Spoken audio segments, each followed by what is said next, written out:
Orlando is not just a place where I live, it's my home. It's a city my parents chose when they immigrated to the United States from Iran.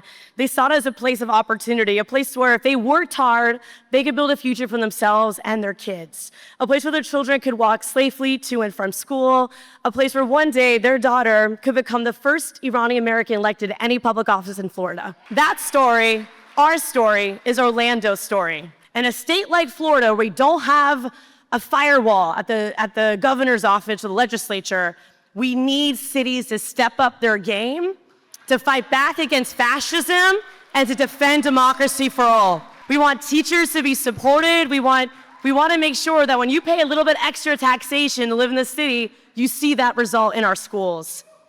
Environmental protection and clean energy expansion, because our future depends on the choices that we make today and how we use and produce energy. And of course, affordable housing, because no one should be priced out of a city beautiful, and you should be able to work, live, and play here in Orlando. And instead of developing and squeezing people out, we talk to our neighbors and say, how can we help you thrive? But to do that, we must take on corporate influence in our politics. Big employers, as I alluded to, are important stakeholders. Does not mean that they should have an outsized influence over the decisions that impact everyday people. And we're getting a front row seat at oligarchy right now at the federal level, and it is not something that should happen at any other level of government, especially here in the City Beautiful. We need to expand public transit, period. We need Sunrail on the weekends and evenings. We need to actually fund the Lynx bus system so it works. We need to have the Sunshine Corridor to get visitors off I-4 and into a train to these tourism destinations, and then back to our city so they actually check out the real Orlando. I want to be able to take the train to the airport. Are y'all with me? We also need to make real investments in pedestrian safety and multimodal transit to ease congestion and make our streets safer.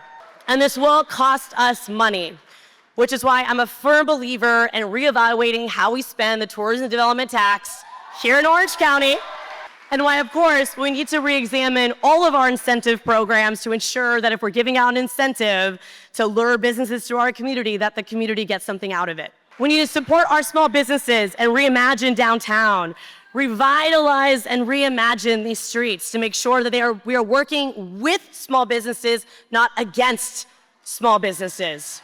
And as I mentioned earlier, we need to ensure that revitalization does not equal displacement. For far too long, historic African-American communities and neighborhoods have shrunk in size due to pressures and new development around them.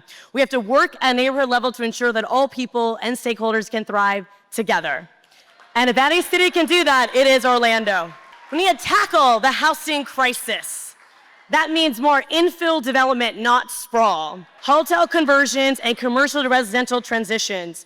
We must support our unhoused community and not criminalize them. A shelter should be a process, not just a place. We have to work together to support those who are most vulnerable. Poverty is a policy decision, and we need to stop choosing it. We want you to be a part of that, because this campaign is not about one person, it's about all of us.